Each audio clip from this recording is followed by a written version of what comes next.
श्रीमते गोपाल कृष्ण गोस्वामी इति नामिने प्रभुपादस्य साहित्यं य प्रकाश भितेर्य च प्रचारं कीर्तिवान् साधु भगवत् पदायते नमः। ओम अज्ञानतिमिरान्धस्य ज्ञानाञ्जना शलाकया चक्षुरुन्मिलितं येन तस्मै श्रीगुरवे नमः। श्रीचैतन्यमनोभीष्टं स्थापितं येन भूतले स्वयं रूपं कदा मह्यं ददाति सपदान्तिकम्। वन्दे अहं श्रीगुरवो श्रीयुतपदकमलं श्रीगुरुं वैष्णवांचं श्रीरूपां सागरजातं सभवनो रघुनाथं तं सजीवं सावधूतं सावधूतं परिजनसहितं कृष्ण चैतन्य देवं श्री राधा कृष्ण पदानं सभवनो ललिता श्री विशाखान्तं नमोऽयं विष्णुपादाय कृष्णप्रेष्ठाय भूतले श्रीमते भक्ति वेदांत स्वामी इति नामिने नमस्ते सरस्वती देवे गौरवाणी प्रचारिणे निर्विशेष शून्यवादी पाश्चात्यदेशकारिणे वंशाकल्पतरुभ्यश्च कृपासिन्धुभ्येव च पतितानं पावनेभ्यो वैष्णवेभ्यो नमो नमः। पंचतत्मकं कृष्ण भक्त रूपं स्वरूपकं भक्तयवतारं भक्ताख्यं नमामि भक्त शक्तिकं नीलाचल निवासाय नित्राय परमात्मने बलभद्रं सुभद्रं जगन्नाथाय ते नमः। नमो महावदान्नाय कृष्ण प्रेम पदायते कृष्णाय कृष्ण चैतन्य नाम्ने गौरस्थिते नमः। हे कृष्णा करुणा सिंधु दीनबंध जगत्पथे गोपेश गोपिका कांत राधा कांत नमस्तुते। तप्त कांचन गौरांगी श्री राधे वृंदावनेश्वरी विशुभानुसुते देवी प्रणमामि हरिप्रिये। वृंदावै तुलसी देव वै पिया वै केशव सचम कृष्ण भक्ति पदे देवी सत्यवतै नमः नमः। जय श्री कृष्ण चैतन्य प्रभु नित्यानंद श्री अद्वैत गदाधर शिवासादि गौर भक्तवृंद। हरे कृष्णा कृष्णा कृष्णा हरे हरे हरे राम राम राम हरे हरे। ओम नमो भगवते वासुदेवाय ओम नमो भगवते वासुदेवाय ओम नमो भगवते वासुदेवाय ओम नमो भगवते वासुदेवाय। नारायणं नमस्कृतं नरं चैव नरोत्तमं देवीं सरस्वतीं व्यासं ततो जयामुदीरये। नष्टप्रायेषु भद्रेषु नित्यं भागवत सेवया भगवती उत्तम श्लोके भक्तिर्भवति नैष्ठिकी।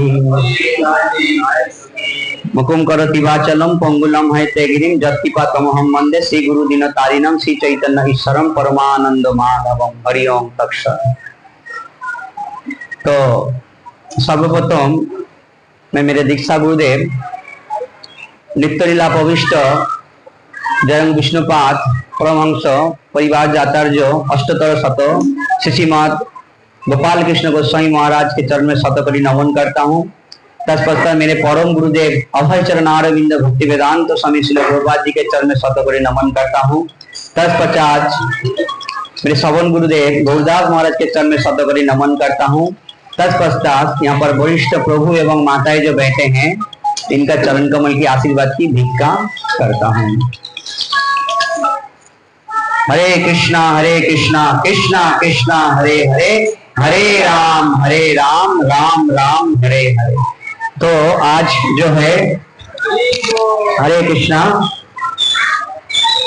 तो हम लोग थोड़ा सा मन के बारे में आज चर्चा करेंगे। तो आप जानते हैं कि भगवत गीता 18 अध्याय है और सबसे फास्ट अध्याय जो है वो कौन सा है? विषाद योग। विषाद योग का मतलब क्या है? विषाद योग मतलब यानी मन फ्रस्ट्रेट हो गया, विषाद हो गया, उसमें साध नहीं है, मन के अंदर कोई साध नहीं है, विषाद हो गया। तो मन जब भी विषाद हो जाते हैं तभी कुछ निर्णय नहीं ले सकते हैं। मन जब भी विषाद हो जाता है निर्णय नहीं ले सकता है, तो उल्टा सीधा संकल्प विकल्प, संकल्प ज्यादा नहीं, तभी मन जब भी विषाद जब हो जाते हैं तभी विकल्प ज्यादा हो जाते हैं, है ना, विकल्प ज्यादा हो जाते हैं। तो आप देखेंगे कि इतना जो पश्चिम जो देश है, सबसे पहला अमेरिका में डिस्प्रेशन क्या बोलते हैं, जो ये हो जाता है ना,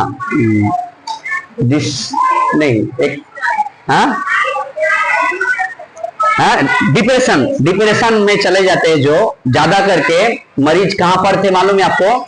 अमेरिका के बाहर के पश्चिमी देश में लोग। भारत में ये सब नहीं था। ज्यादा दवाई अगर बिकते हैं तो अमेरिका में। ध्यानपूर्वक सुनिएगा, हरि बोल। उधर क्यों देख रहे हो आप? बोलिए, क्यों देख रहे हो इधर उधर? हाँ, इधर उधर देखने के लिए यहाँ पर आए हैं क्या? यहाँ पर हम श्रवण करने के लिए आए हैं। देखिए, श्रवण करेंगे इसमें मेरा कुछ फायदा नहीं है। हाँ, मेरा एक फायदा है, मेरा ये फायदा है कि आप लोगों को संग मिलता है, यहाँ पर संग में आके कीर्तन करते हैं, आनंद आता है, वो मेरा सबसे बड़ा फायदा है। मेरा नहीं है ऐसा नहीं है, मेरा भी फायदा है। आप लोगों को जैसे भक्तों का संग मिलता है, उस संग के कारण सब साथ में कीर्तन करते, उसमें आनंद होता है, ये मेरा फायदा है। इसीलिए आते हैं इतना दूर, नहीं तो कैसे आएंगे? रस नहीं है तो आएंगे कैसे? तो ये सुनेंगे तो आपका भी फायदा है। तो ज्यादा करके मरीज और जो दवाई बिकते थे पश्चिम देशों में बिकते थे, भारत में नहीं था पहला। क्यों? इसका कारण क्या है? और ये डिप्रेशन में जो जाते हैं किसके द्वारा जाते हैं? मन के द्वारा, यानी सब विषाद हो जाते हैं।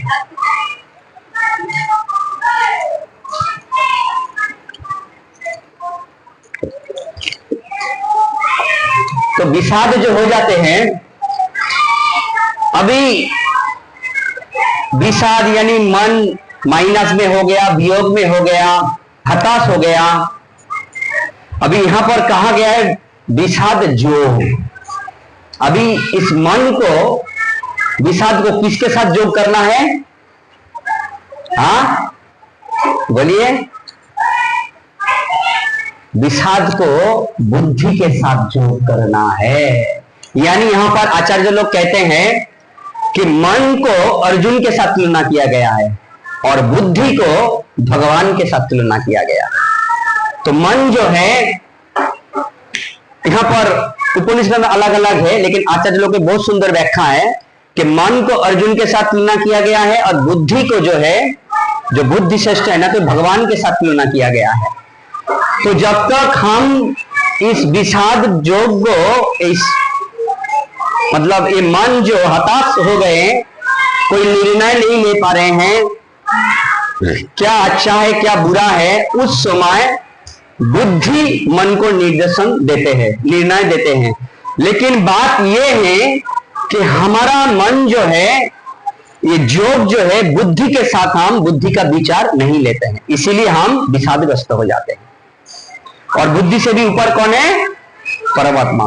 मन, बुद्धि, ये शरीर, ये सब किसके चपट में आते हैं? इस जगत के माया के आकर्षण में आ जाते हैं, लेकिन आत्मा को कोई कुछ वस्तु से आकर्षण नहीं कर सकते हैं। तो इसीलिए अर्जुन जो है मन के स्वरूप है। मन, देखिए इस जगत में मन को नियंत्रण करने के लिए बुद्धि का इस्तेमाल करना चाहिए, लेकिन हम लोग मन के ही सुनते हैं, मन के ही करते हैं, इसीलिए हमारा इतना दुख है, इतना निर्णय गलत होता है, इतना झगड़ा होते हैं, सभी के साथ मतभेद होते हैं। अगर बुद्धि के स्तर पर मन को हम परिचालना करेंगे तो हमारा और कुछ विषाद नहीं रहेंगे। हर एक जगह पे ये मन किसी के कंट्रोल में नहीं है। बुद्धि जो है, बुद्धि से उसको विचार करना चाहेंगे। बुद्धि कहां से आएगा? बुद्धि कहां से आएगा बोलिए? बुद्धि आएगा सत्संग से, शास्त्र से। बुद्धि ऐसा नहीं आएगा। बाकी का बुद्धि आ सकते हैं, उसको टोपी पहनाना, उसको अपमान करना, उसका छीन लेना, कैसे जो है, ये बुद्धि सब आ सकते हैं। लेकिन ये बुद्धि क्या करेगा? ये बुद्धि मन को और विचलित कर देगा, बुद्धि को भी विचलित कर देगा। लेकिन असली जो बुद्धि है, जो श्री कृष्ण रूपी जो बुद्धि है, ये सत्संग से आते हैं। भगवान रूपी जो बुद्धि है, ये सत्संग से आते हैं, ये शास्त्र से आते हैं। तो इस बुद्धि को हमको जागृत करना है। तो ये जब तक हमारा मन विषाद में रहेंगे, तब तक, जब तक बुद्धि का हम सहारा नहीं लेंगे, तब तक मन विषाद में रहेंगे, कुछ निर्णय नहीं, कुछ भी अच्छा नहीं लगेंगे। जब तक हम बुद्धि से जुड़ेंगे, और जैसा ही बुद्धि से जुड़ेंगे, बुद्धि से परे है आत्मा, और जैसा बुद्धि से हम मन को समझ लेंगे, तभी आहिस्ता आहिस्ता मन आत्मा से जुड़ जाएंगे। और आत्मा से जैसा ही मन जुड़ जाएंगे, तभी हमको हर एक परिस्थिति में, हर एक समय में हमको शांति का अनुभव होगा। अब हम डायरेक्ट आत्मा से नहीं जुड़ सकते, क्योंकि जब तक बुद्धि के द्वारा मन को परिचालना, यानी उसको निर्देशन में नहीं रखते हैं, तब तक वो मन उल्टा सीधा करते ही जाएंगे। जिस प्रकार देखिए, अभी हम लोग जो क्रियाक्रम करते हैं, अभी समझे एक गुरु ने एक शिष्य को कहा, ये सत्य बात है, उन्होंने कहा कि बेटा जरा थोड़ा सा एसी चालू है, एसी हॉल था, तो बोला बेटा थोड़ा एसी को थोड़ा कम कर दो, ठंडा ज्यादा है, ठंडा हो रहा है, थोड़ा कम कर दो। और भी थोड़ा पढ़ा लिखा है, गांव का थे, तो उन्होंने देखा एक एरो नीचे और एक एरो ऊपर है ना, तो एक एरो ऊपर एक एरो नीचे, समझने के लिए बात है। तो वो बोला कम करने के लिए एसी थोड़ा ठंडा ज्यादा है, तो उन्होंने क्या किया, नीचे की तरफ एरो दबाया, तो क्या हुआ, पहले 22 में था, 22 में था, तो अभी उन्होंने क्या किया, 16 में कर दिया। वो सोचा कि मैंने कम किया तो ठंडा कम हो जाएगा, लेकिन क्या है, एसी को जितना कम करेगा टेम्परेचर, उतना ठंडा ज्यादा होगा, और जितना बढ़ाएगा उतना कम होगा। तो उन्होंने जैसा ही कर दिया, वो गुरुजी कांपने लगा और ठंडी आने लगा। तो बोला अरे ये क्या किया, बोला मैं तो कम कर दिया। तो तभी उसको समझ में नहीं आया, तभी उन्होंने बोला तू रिमोट इधर लेके आ। बात वही है, हम लोग कभी कभी सोचते हैं कि हमारा जो दुख है, हमारा जो सुख है, कभी हम सुख को बढ़ाने के लिए चाहते हैं, तो हम क्या कर देते हैं, उस एसी के जैसा कम कर देते हैं। जब भी दुख को कम करने के लिए जाते हैं, तभी वो बढ़ा देते हैं। तो ये समझना है किस चीज को हमको बढ़ाना है और किस चीज को हमको कम करना है, ये मेन बात है। हम बुद्धि से कभी नहीं निर्णय लेते, बुद्धि का हम सुनते ही नहीं, क्योंकि मन इतना प्रबल हो गए हैं इस भौतिक जगत में, यानी जल्पना कल्पना में इतना व्यर्थ बातों में मन को लगा दिया कि मन बुद्धि का सुनता ही नहीं है। सबसे ज्यादा आज अगर जगत में देखेंगे, ऐसा वस्तु आ गया जिसके अंदर पूरा मन पूरा फंस गया, जो है मोबाइल, पूरा फंस गया, उससे कोई बाहर नहीं है, बूढ़ा बोलो बच्चा बोलो सब उसके अंदर फंस गया। ऐसा उसमें ऐसा जकड़ लिया, उसमें अच्छा भी है बुरा भी है, लेकिन इतना उसके अंदर चला गया कि समझ ही नहीं हम किस तरह फालतू का काम कर रहे हैं। अनाप शनाप सब देख रहे, क्या क्या होते, बकवास को छोड़ के कुछ नहीं। रक्षा भी है, लेकिन अच्छा मन और मोबाइल इस वस्तु से बनाया, आप जानते हैं मोबाइल जिन्होंने बनाया है ये अपने मन के अनुसार बनाया है। जो आप सोचेंगे, आप यूट्यूब जब भी खुलेंगे, फेसबुक जब जो आप सोचेंगे वही चीज आपके अंदर आ जाएगा। मन को जान लेते मोबाइल ऐसा वस्तु है, देख लीजिएगा, आप जो सोचेंगे वही वस्तु आपके सामने आएगा। आपका चेतना कैसा है आप देख लीजिएगा, और जैसा ही आपका चेतना अच्छा है, आपके कोई खराब चीज आ गया तो तुरंत आप उसको जैसे ही हटा देंगे, तभी मन समझ जाएगा कि ये गंदा चीज नहीं चाहते, अच्छा चीज चाहते हैं। तो तुरंत अच्छा, जैसा ही एक दबाएंगे तुरंत सब अच्छा आ जाएंगे, और जैसा ही मन को गंदा पसंद आ जाएगा, उसको जैसे ही क्लिक करेंगे सब आ जाएंगे, क्योंकि वो जान लेते ये क्या चाहते हैं हमारे से। तो इसीलिए बहुत व्यस्त कर दिया सबको, पूरा आंख जा रहा है, कान जा रहा है, सब। और तो और शरीर को उलझन बना देते हैं।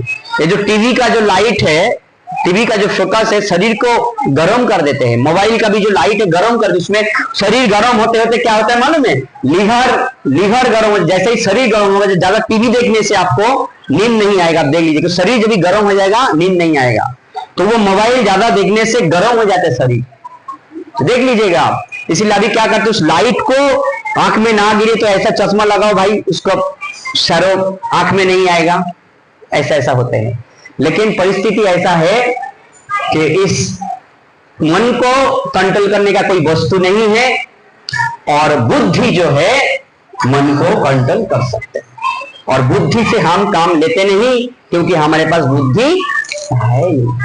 बुद्धि है नहीं। हमको किसी को पता नहीं किस प्रकार गृहस्थ धर्म चलाना है, किसी को पता नहीं। ये शिक्षा हमको किसी ने दिया ही नहीं, माता पिता। हमारा कोई वैष्णव घर में जन्म नहीं है। आज जो इतना संसार में जो झगड़ा जो होते हैं, पति पत्नी में जो झगड़ा भी होते हैं, क्योंकि शिक्षा हमने लिया ही नहीं है।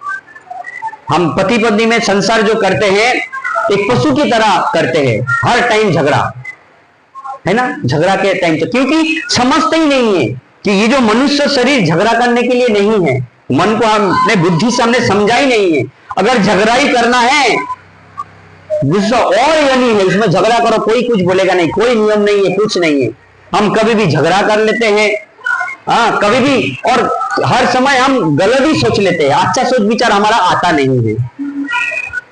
ये कारण क्या है? मन हमारा नियंत्रण नहीं है, मन को हम कंट्रोल नहीं कर पा रहे। इसीलिए भगवान कृष्ण जो है, इसीलिए मन जब भी कंट्रोल में नहीं है, विषाद में है, अर्जुन बहुत कुछ अनाप शनाप बदले लगा। अरे मेरे सामने ये आया है, उसके मेरा ये पितामह है, माता है, वो है, ये है, मैं इसको कैसे युद्ध करूं? हम लोग सर ये तो बहुत सही बात बोल रहे हैं, लेकिन सही बात है क्या? बुद्धि से विचार कर। भगवान कहते हैं अरे तुम इतना अनार्य जुष्टम, ये तुम अनार्य के जैसे बात कर रहे हो। जिस विषय में तुमको शोक नहीं करना चाहिए, उसी विषय में शोक कर रहे हो। तुम खड़े हो किस जगह पे?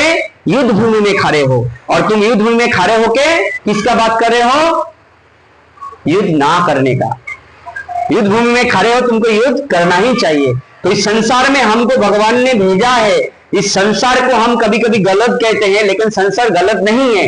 इसको देखने का जो दृष्टि है, ये हमको बदलना पड़ेगा। संसार कभी नहीं बदलेगा, ये ध्यान में रखिए। संसार को हम कभी नहीं बदल सकते, लेकिन हम अपने आप को बदल सकते हैं। हम सामने वाले को नहीं बदल सकते, हम अपने आप को बदल सकते हैं।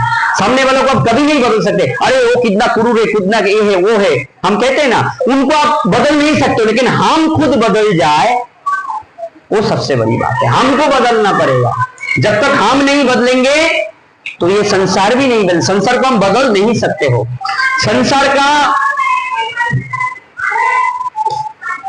संसार का काम है आपको दुख देना। ध्यान में रखिए, दुख देना। अभी भागवतों में उस दिन हमने वो चर्चा किया था ना, 3 नंबर पे, जो भागवतों, हम भगवान के शरण में जो आते हैं, जो भागवतों सुनते हैं, तीतार जाला से मुक्त हो जाते हैं, है ना, बहुत बार सुना है ना। तो तीतार जाला से मुक्त हो जाते कि फिर भक्त बन जाते हैं, तो उसको मच्छर नहीं कटेगा, कटेगा ना। तो फिर बारिश आएगा, जब भूकंप आएगा, वो भक्त हिलेगा नहीं क्या? हिलेगा। तो जब भी भक्त को एक दूसरे द्वारा दुख, मन के द्वारा दुख नहीं मिलता क्या? मिलता है। तो फिर मुक्त कैसे हुआ बताइए? यहां पर कहते तीतार जाला से मुक्त हो जाते हैं। तो फिर ये तीतार जाला से मच्छर तो काटते ही है, भक्त को भी काटते हैं। और तो अंतर क्या है? अंतर क्या है? हाँ, जोर से बोलिए। आत्मा नहीं, आत्मा मुक्त नहीं। पहला बात है, सहन करने का क्षमता भक्त के पास आ जाते हैं। पहला 1 नंबर, भक्त तो किसी को मारता नहीं। मच्छर भी काटते हैं, वो मारते भी नहीं है। और जो आत्मा के स्तर पर रहते हैं, उसको थोड़ा जाला जंत्र सब कम हो जाते हैं। अभी समझो भूकंप आ रहा है, ढड्डर ढड्डर करके हिलेगा। जो भगवान का भक्त है, जो भगवान को जान लिया, वो जानते हैं आत्मा विनश्वर है, विनाश है, और हम तो रेडी हो गए, प्रभु आपका जो इच्छा है। जब ही वो के हाथ उठा के रहेगा, तो उसके सामने भूकंप झुक जाएगा, सुनामी झुक जाएगा। तो उससे कुछ बिगड़ सकता है क्या? कभी कभी आप हीरो देखते हैं ना, बहुत बड़ा पहलवान होते हैं, तो हीरो ऐसा खड़ा रहता है, सब बहुत जन आके उसको एकदम बड़े बड़े रॉड से भी मारते, कुछ नहीं होता, ऐसे ही खड़ा रहता। देखेंगे पिक्चर में देखते ना, कुछ नहीं होता है। तो मतलब वो थोड़ा सा भी ना तो ऊ किया, ना तो आ किया, ना तो रोआ और ना तो झुक गया, ऐसा ही खड़ा है। इसका मतलब क्या है? तुम सब फेल हो गए, मेरा कुछ बिगाड़ नहीं सकता है। सेम वही बात है, तीतर जाला भगवान के भक्त को कोई प्रहार करेगा, लेकिन उसका प्रहार उसको लगेगा ही नहीं, वो मन में ही नहीं लेगा, दुख आएगा, एक दूसरे के द्वारा, मन के द्वारा दुख देगा, वो तो परमानंद में रहेगा भगवान की नाम में, उसको कौन सा दुख आएगा? हाँ, उसको दुख तभी आएगा जो भक्तों का संग जब छूट जाएगा, तभी उसको दुख आएगा। इसमें और विस्तार में आगे नहीं जाऊंगा, क्योंकि बहुत विस्तार है, 9:30 बज गया। इसका निचोड़, इसमें से हम किस प्रकार मुक्त हो सकते हैं, इस मन को हम किस प्रकार कंट्रोल कर सकते हैं, और जब तक हम इस बुद्धि रूपी भगवान को जब हम बुद्धि में नहीं बिठाते हैं, भगवान के शरण में जब तक नहीं आते हैं, तब तक मन कंट्रोल नहीं आएगा। कोई भी वस्तु से मन को आप नियंत्रण नहीं कर सकते, ऐसा कोई वस्तु नहीं है, नियंत्रण नहीं कर सकते। ऐसा कोई स्थान हो सकते हैं, मैंने सुना था एक विवेकानंद का कोई स्थान है जहां पर एक समुद्र के बीच में कुछ है, मैं गया नहीं, कन्याकुमारी में, वहां पर आप अंदर जाएंगे तो बैठेंगे तो पूरा शांत हो जाएगा, मन शांत हो जाएगा, 100% में कोई ये नहीं है। लेकिन उस स्थान में आपको जाना पड़ेगा, मन स्थान हुआ, जैसा ही उस स्थान से निकलेंगे तो फिर ऐसा स्थान का कुछ मतलब नहीं। हमको रहना कहां पर रहना है? इस जगत में, संसार में रहना है, तो हमको वहां पर जाके उस समुद्र के बीच में जाके रहना नहीं है, तो हमको संसार में रहना है। तो संसार में रहते हुए किस प्रकार मन शांत होगा वो देखना चाहिए। देखिए, हम जितना भी मन में जो गुस्सा करते हैं, ये सब विचलित हो जाते हैं। जैसा ही गुस्सा हम करते हैं, मन के द्वारा अच्छा विचार करने के लिए क्षमता खो जाते हैं, अच्छा विचार भी नहीं करते जब क्रोध आ जाते हैं। इसीलिए कहते हैं क्रोध जब आते हैं तभी क्या हो जाते हैं? चुप हो जाना चाहिए, चुप हो जाना चाहिए, नहीं तो क्या होगा? उस क्रोध के कारण उल्टा सीधा निकल जाएगा, और निकल जाने के फिर क्या होगा? बाद में क्या बोलते हैं हमको क्षमा कर दो, गलती हो गया, हमने कह दिया। क्यों? हमारा मन नियंत्रण में नहीं है। मन को नियंत्रण करने के लिए बुद्धि का इस्तेमाल करने का पड़ेगा। बुद्धि कैसे शुद्ध होगा? सत्संग के द्वारा, और सत्संग के द्वारा बुद्धि शुद्ध होगा, और बुद्धि शुद्ध होने के कारण आत्मा के स्तर पर आ जाएंगे। इंद्रियों से श्रेष्ठ है मन, मन से श्रेष्ठ है बुद्धि, बुद्धि से श्रेष्ठ है आत्मा। बस हो गए। और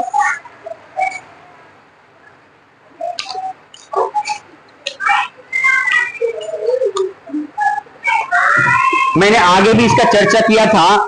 अग्नि पुराण में श्लोक है, अग्नि पुराण में, जिस अग्नि पुराण में श्लोक को भक्ति विनोद ठाकुर, हरि बोल, दोनों ही क्यों बाहर है? हरि बोल, आई तुम इधर आ जाओ, दोनों क्यों बाहर है? एक जन को लड़के के सामने, एक जन आ जाए, हरि बोल, आ जाओ इधर, तुम इधर बैठो। हाँ,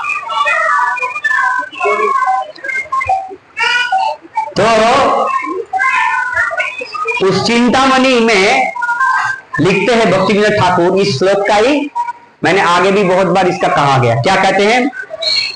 ना नाम सदिश्य ज्ञानम, ना नाम सदिश्य व्रतम, ना नाम सदिश्य ध्यानम, ना नाम सदिश्य फलम, ना नाम दिश्य त्यागम, ना नाम दिश्य समः, ना नाम अदिश्यम पुण्यम, ना नाम अदिश्यम गति है, ना वैव परमा मुक्ति, ना वैव परमा गति, ना वैव परमा भक्ति, ना वैव परमा मति, ना वैव परमा प्रीति, ना वैव परमा स्थिति, ना वैव कारणम जंत, ना वैव कहुरच्च, ना वैव परमाराध्य, ना वैव परम गुरु। क्या कहते हैं? इसका तात्पर्य क्या है? नाम चिन्मय वस्तु, नाम जो है चिन्मय वस्तु है, ध्यान में रखिए। कौन सा नाम? भगवान का नाम। भगवान का नाम जो है चिन्मय वस्तु है, ठीक है।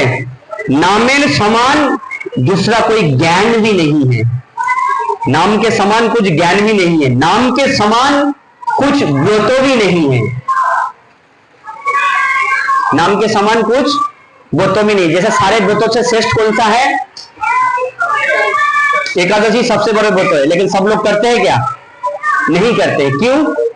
बाकी सब शनिवार, मंगलवार, गुरुवार सब करते हैं, लेकिन शास्त्र यहाँ पर कहते हैं सबसे बड़ा व्रत जो है एकादशी। हम क्या करते हैं? जब विधवा हो जाएगा एकादशी करना, सदोवा में नहीं कर सकते, सदोवा एकादशी अलग है, किधर से क्या का अनाप शनाप सब आ जाते हैं, समझ में नहीं। शास्त्रों को हम पढ़ते ही नहीं है, सुनते ही नहीं है, जानते ही नहीं है। ऐसा कर एकादशी 5 साल की उम्र से ही करना चाहिए, सबसे बड़ा व्रत है। और एकादशी ऐसा व्रत है, किसी ने एकादशी का व्रत पालन किया वो कृष्ण भक्ति निश्चित होगा, आज नहीं तो 20 साल बाद भी पक्का होगा, इसमें कोई गुंजाइश नहीं। वो आएगा ही आएगा, भगवान के चरण में आएगा, गारंटी है। आज नहीं तो काल आएगा। कुछ नहीं करते, एकादशी करते, लेकिन उसको आना ही पड़ेगा भगवान के शरण में। हमारा शांतिमयी माता जी है, पहले भक्त तो नहीं थे, लेकिन एकादशी करते थे।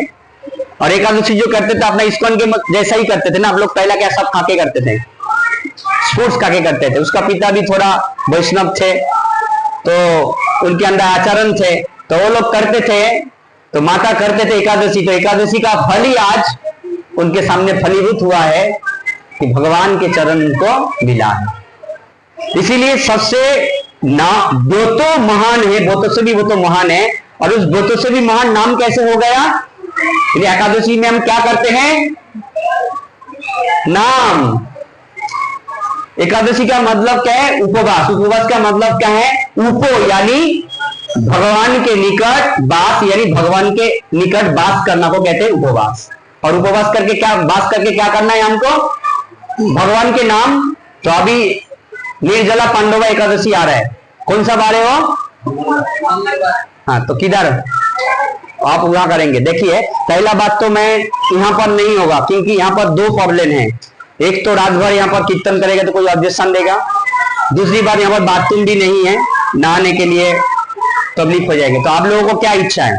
तो वो बोलिए। माता जी तो बोल रहे हैं उनके घर में होगा।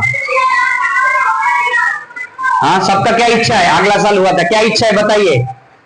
जैसे हमारा निर्जला एकादशी होते हैं, पूरा रात भर कीर्तन होता है ना। लालमोहन प्रभु अगले साल था, आपने अब भी था, अब नहीं थे। तो कौन कौन थे? सब लोग हाथ उठाइए, कौन कौन थे? आप लोग थे। तो होगा ना अभी ये साल? करेंगे ना? हाँ, ठीक है, तो आपके घर में ही होगा, ठीक है। और एकादशी का प्रसाद का पंसेट भी एक जन ने कर दिया, प्रसाद भी बनाना पड़ेगा। एक जन ने किया है तो पंसेट दे दिया, पैसा दे दिया एक जन ने एकादशी का करने के लिए, तो उसी का ही करना पड़ेगा। मैं पहला बोल देता हूँ आपको, और बाकी सब इंतजाम कर लीजिएगा। और दूसरा है, और एक बात बोल ही देता हूँ, 22 तारीख को पहला एकादशी आएगा ना, उसके बाद शान यात्रा, दूसरा मंगलवार को ही एकादशी है।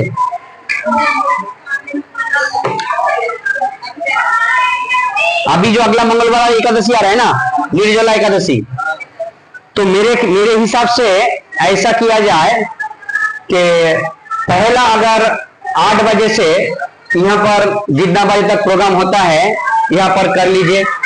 जो रात्रि जागरण नहीं करना चाहते 8 बजे से यहाँ पर कर लीजिए। क्या आपका क्या इच्छा है, वो कैसा चलेगा? फिर उसके बाद वहां पर जाएंगे क्या? वहां पर ही शुरू होगा, शुरू से क्या बोलेंगे? उधर से ही शुरू होगा, ठीक है, उधर से ही शुरू, इधर उधर जाने का मैं ऐसा जैसा सुन जाओ ऐसा मैं बताया, ठीक है। तो वहां से 8 बजे या 9 बजे से जैसा आपको जमता है सब एक एक करके जाइए, कीर्तन चालू कीजिए। आका रात होगा, हम लोग तो 10 साढ़े 10 बजे करते हैं, और रात को ही प्रसाद बनाना थोड़ा शुरू करते हैं, सुबह फिर सब प्रसाद लेके जाते हैं, ठीक है। और ये हम लोग क्यों करते हैं? देखिए, शास्त्र में कहा गया है हर एक एकादशी को निर्जला करने के लिए। कोई निर्जला नहीं कर सकते तो फलाहार करने के लिए, फलाहार नहीं कर सकते तो अनुकल्प प्रसाद लेने के लिए, ऐसा नियम है।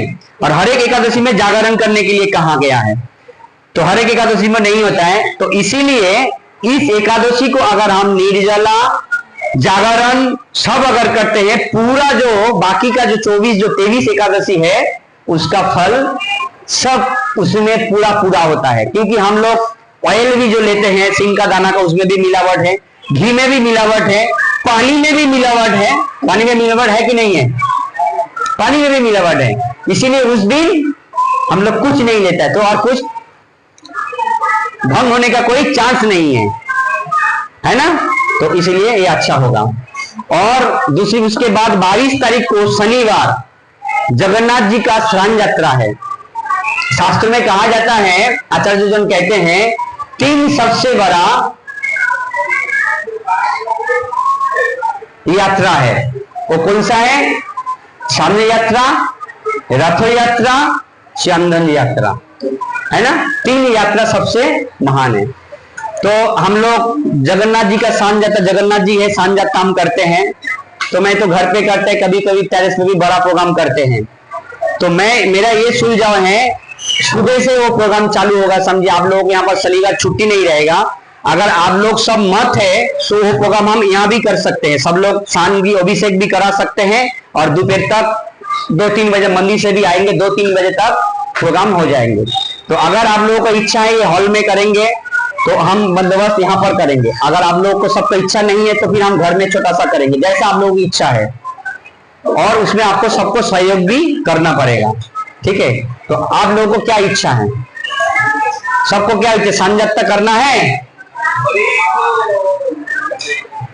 अरे यार सब लोग कोई हाथ ही नहीं उठ रहे हैं। वो अलग ही आनंद है, जगन्नाथ जी को स्नान कराना बोले तो अलग ही आनंद है, ठीक है। और सब लोग उस दिन स्नान करा सकते हैं, अभिषेक सब जन उस दिन करा सकते हैं। शांतिमयी माता जी का भी जगन्नाथ आएंगे, हमारा भी आएंगे, और किसी का जगन्नाथ है तो लेके आ जाइए, कोई प्रॉब्लम नहीं है। सबको शान जरी कर देंगे बराते में बिठा के, कोई प्रॉब्लम नहीं है। और दूसरी बात यह है, सुबह से प्रोग्राम शान यात्रा जो होते हैं 12, 12:30, 1 बजे तक नहाने का होता है। मंदिर से भी आएंगे प्रभु जी, पहले से वो शान यात्रा में आना बहुत चाहते हैं। मेरे को पहले ही बोल दिया मैं शान यात्रा में आऊंगा, यानी मेरे को प्रोग्राम करना ही पड़ेगा। वो आते हैं, शाम प्रभु आते हैं, बोल दिया। शान 10 बजे कभी नहीं कर पाएंगे माता जी, मैं तो चाहता हूं लेकिन 10 बजे कभी शान नहीं होगा। कम से कम 11:30 बजे शान का एक मुहूर्त है, 10 बजे किधर भी नहीं शान होता है। कभी नहीं मीरा रोड में 9 बजे हुआ, कभी हुआ 9 बजे, कभी मैंने शान नहीं देखा। नहीं, 9 बजे नहीं होगा, 9 बजे किधर भी नहीं हुआ। इंतजाम चालू होगा, 9 बजे किधर भी शान नहीं होगा, क्योंकि एक्चुअली जो है स्नान दोपहर को ही होता है। और जगन्नाथ जी जो होते हैं वो तो जगन्नाथ में लेट होते हैं, 12:30, 12:30 बजे, 11:30 बजे परफेक्ट टाइमिंग, 11, 11:30 बजे परफेक्ट टाइमिंग। तो वो उससे चालू होगा और सुबह आके सब रात को थोड़ा काटिंग बाटिंग कर देने का। और मैं उस दिन मेरा शरीर छूट भी जाएगा तो मैं आके प्रसाद बनाऊंगा, जगन्नाथ जी के लिए मैं करूंगा, ठीक है। उस दिन मैं करूंगा, आके मैं, आप लोग थोड़ा हेल्प कीजिएगा, मैं करूंगा। उस दिन आके प्रसाद बना दूंगा, दोपहर का जैसा प्रसाद होगा। और सभी को बता दीजिएगा जो जो आना चाहते हैं। आप लोग उस काम तबलीग होगा, क्योंकि यहाँ पर दोपहर के बाद काम शुरू होता है ना, दोपहर के बाद काम शुरू होता है कि 12-1 बजे तक ही आप लोग काम पे जाते हो ना, बाकी रात में 1-2-3 बजे करते हो। तो उस दिन दोपहर को बाद 3 बजे प्रसाद लेके सब चला जाना काम पे, और वापिस घर पे नहीं आना, फिर दूसरा दिन रात को घर पे आने का, काम करने का, पूरा हो जाएगा, है ना, ठीक है। हरि बोल। डाउन क्यों हो गए? तुम इधर आओ। हरि बोल। आओ इधर। तुम्हारा तो खुशी का बात है, हाँ, खुशी की बात है कि नहीं है? बोलो, क्यों है खुशी की बात? हाँ, ये बात ये है, कोई भी जो भी महाप्रभु कहते हैं, सुनिए महाप्रभु का वाणी, महाप्रभु कहते हैं कि अगर कोई गृहस्थ में घर में रहना चाहते हैं उसके लिए गृहिणी जरूरी है ना। तो हम लोगों ने गृह में है तो महाप्रभु का आज्ञा है, तो इसलिए महाप्रभु बोल रहे हैं कि अगर गृह में रहना है तो हमको गृहिणी का जरूरत है। तो महाप्रभु ने जब जैसा ही इच्छा किया तो सची माता के मन में तभी आ गया, तभी उनका विवाह का संबंध हुआ। तो लेकिन इस गृहस्थ आश्रम को भक्ति से अगर आप जोड़ेंगे तभी उस जगह पे जाके आपका बराबर होगा। उसके लिए एक दिन हम बताएंगे गृहस्थ के, हम बहुत बार आगे भी बताया है, ठीक है। और आगे नाम का भी महिमा मैं नहीं बता रहा हूँ, लेट हो जाएंगे। अभी कीर्तन होगा, आरती होगा, तो इतना समझ लीजिए, नाम के समान अब दूसरा कोई वस्तु इस जगत में है नहीं। जैसे नाम की इस जगत में कोई वस्तु नहीं है, और इस जगत में लोग हम क्या है, नाम को छोड़ के सब कुछ करेंगे, ये हमारा पक्का क्या है, प्रण है। जैसे नाम के जैसा कुछ नहीं है, नाम सब कुछ है। और हम लोग क्या कहते हैं, नाम को छोड़ के बाकी सब कुछ सब है कि नहीं है? नाम को छोड़ के हम सब कुछ को सब मानते हैं। और नाम यहाँ पर पूरा शास्त्र के नीचे क्या है, नाम के जैसा कुछ वस्तु है नहीं, और हम उसी को त्याग कर देते हैं, बाकी सबको अपनाते हैं, इसीलिए हमारा ये तबलीग है। ठीक है, हरि बोल। तो नाम जो है सर्व कुछ है। नाम के द्वारा बुद्ध शुद्धि होगा, स्मृति शुद्ध होगा, और उस शुद्ध बुद्धि से हम शुद्ध विचार कर सकते हैं, और शुद्ध विचार से मन क्या होगा, नियंत्रण में आ जाएगा। हरे कृष्णा। और आज बताए, आज भगवान गोपाल ने आज सबको क्या खिला रहे पता है आपको? जानते हैं कौन कौन जोड़ी आया उनका ही फायदा है, क्योंकि भगवान ने जामाई षष्ठी खिला रहे, काल है आज खिला रहे हैं, समझे? कौन जो जोड़ी आया उसका फायदा है कि भगवान ने आज सबको इसीलिए निमंत्रण दिया है कि जामाई षष्ठी खिलाने के लिए निमंत्रण दिया है, इसे ना चिरा भोग इसके लिए बनाया है। सब गुण आज ही भगवान का खा लिया। मतलब दारू गम्मा को बोला कि काल जामाई षष्ठी, आज सबको क्यों नहीं खिला देते? बोला ठीक है आज वही होगा। तो जामाई षष्ठी आज है, अच्छी बात है, बहुत सुंदर है। और वास्तव में आप देखिएगा, एक भोग के बारे में बता देता हूं।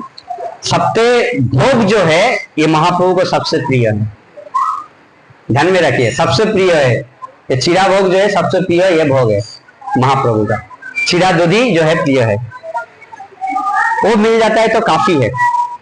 ठीक है, और बाकी आगे से होगा। तो फिर यहाँ पर सांझ यात्रा यहाँ पर होगा 22 तारीख को, सब लोग बता दीजिएगा प्रभु, ठीक है? और कौन कुछ क्या क्या करेगा नहीं करेगा थोड़ा बता दीजिएगा, फिर मैं भी इंतजाम करना शुरू करता हूँ और आप भी इंतजाम करना शुरू कर दीजिए, ठीक है? और कुछ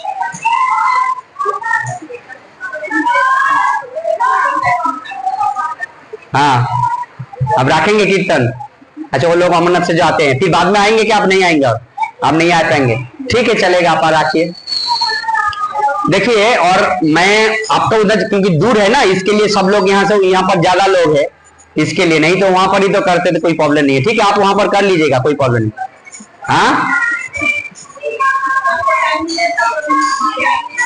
हाँ ठीक है, ठीक है, टाइम मिल जाएगा तो थोड़ा सा, अगर कुछ इमरजेंसी काम पे नहीं जाएगा तो उधर आ जाएंगे, थोड़ा सा कीर्तन करके हम लोग फिर इधर आ जाएंगे, ठीक है? हरे कृष्णा, अमरनाथ में कीर्तन कर। चलो टाइम हो गया, अभी कौन आरती करेगा? हाँ बोलिए।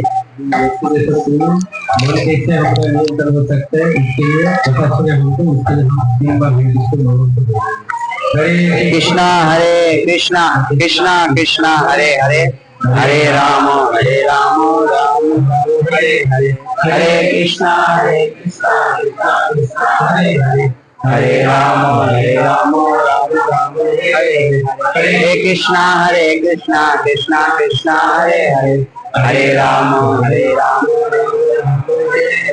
अगले हफ्ता कौन कौन आए थे? अगले मंगलवार को कौन कौन आए थे? हाथ उठाइए। हाँ, आपको सबको अच्छा लगा था? हाँ, देखा था शुद्ध भक्तों का कैसा है, उसका कोई महल ही कुछ अलग है, कैसे कैसे सब लोग आ गए थे, समझ आ रहा है? तो उनको आज नहीं, वो चले गए 10 तारीख को, कल चलेगा, नहीं तो मैं यहाँ पर आज बुलाने वाले थे और 10 तारीख को चले गए। आगे अभी आएगा, और मुरारी बबू आज आने वाले थे, लेकिन आज उनका सांस ऑफ हो गया, तो आज ही वो ट्रेन से आज 4 बजे पहुंचेगा, 4-5 बजे पहुंचेगा। मेरे को मैसेज दिया, मैं बोला था, तो अगले मंगलवार से सब हमारा शुरू होगा। हरि बोल।